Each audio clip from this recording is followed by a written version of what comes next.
What is up, everybody? RandomRandomMan here, bringing you my final video of 2023, where I run down my favorite movies of the year.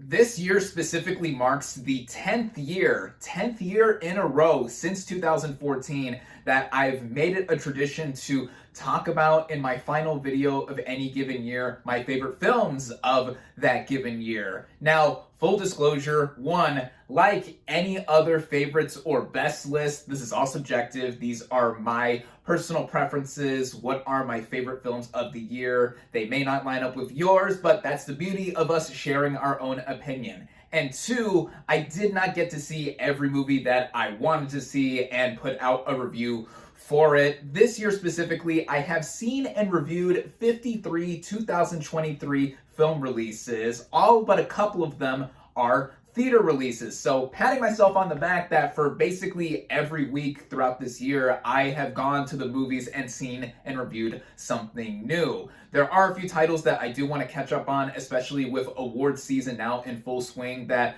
I hope to put out reviews for, even if they're quick RMRs, as I have now done a full year of if I've decided to do shorter reviews, so stay tuned for that. Also, as usual, I am not going to put out an individual worst movies of the year list, as I have not done, because I do want to end the year on a positive note, starting fresh when 2024 is here. But there are a couple movies this year that I did not particularly like, though I didn't hate, but I thought I would mention as my worst movies of 2023, as they represent some of the worst of their respective film genres. And they are The Exorcist Believer and The Marvels. If you want to know more on my thoughts on those films, as well as any other films I mention across this video, I will have links to my full reviews in the video description.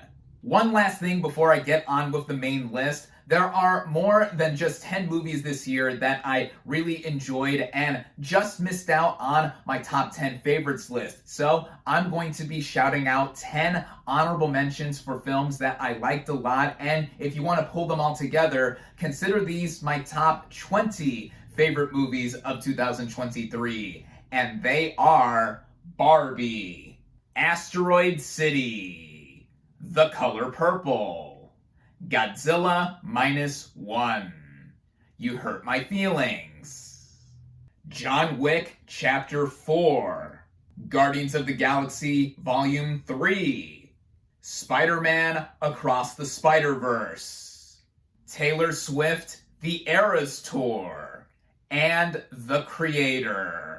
And now, without further ado, let's get into my main top 10, starting out with number 10, The Holdovers, a genuine, stirring, and warm dramatic gift, an instant Christmas classic.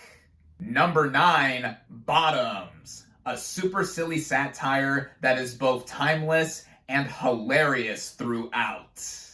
Number 8, Maestro, Bradley Cooper's Leonard Bernstein biopic, brings bravura, gusto, and tragedy of personal poignance. Number 7, Are You There, God? It's Me, Margaret, terrifically taught in bringing Judy Blume to today and beyond for all. Number 6, Mission Impossible, Dead Reckoning, Part 1. Tom Cruise's craziness increases while accomplishing higher stakes, laughs, and thrills throughout.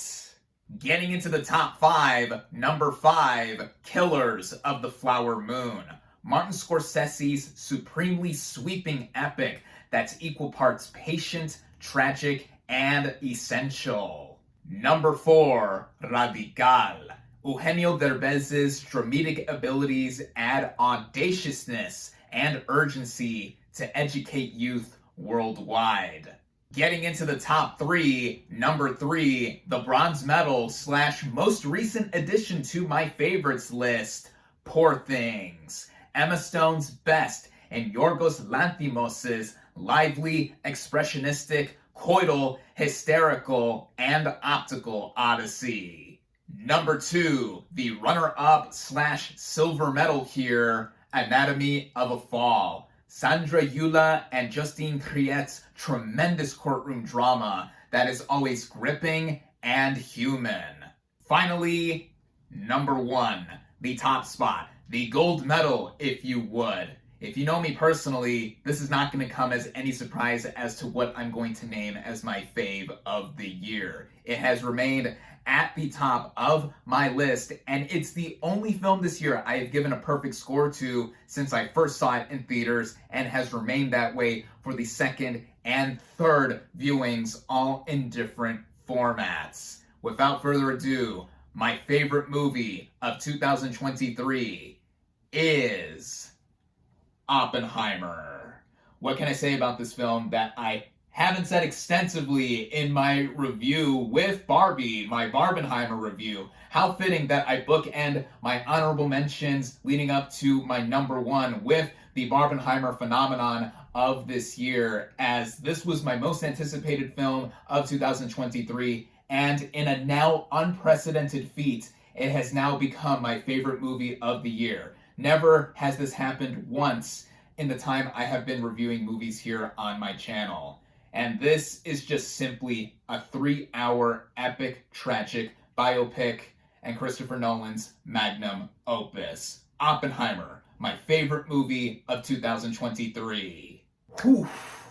And there you have it. My favorite movies of the year. What a year 2023 has been in following Hollywood, pop culture, and all things entertainment, with the downs and ups, such as the 2 Hollywood strikes, a bunch of other stuff happening in between, and then all of the highs like the aforementioned Barbenheimer phenomenon, getting people back into movie theaters. And as I have mentioned time and time again, that is what I'm all about. No matter the size of my audience, I just crossed over 400 subscribers not that long ago, just to round out the year. And 2 days ago, 15 years ago, marks the anniversary of when I first created this channel, when I was 11 years old, and I really didn't do that much with it since doing Lego related content. And now, since 2014, 16 going on 17, I started consistently putting out movie reviews. And now here I am, all these years later, still doing it. And I do it as a hobby. No one is paying me to do this at all. I just do it because I enjoy it. And for you all that have watched me, either starting with this video or throughout the years or throughout this year, 2023, thank you, thank you, thank you. I love you all, and I hope to continue on into the next year. Thank you all, as always, for watching. Be sure to like this video, comment your favorite movies of 2023, social media links in the description, subscribe to my channel for more, and I'll catch you on the next movie review in 2024.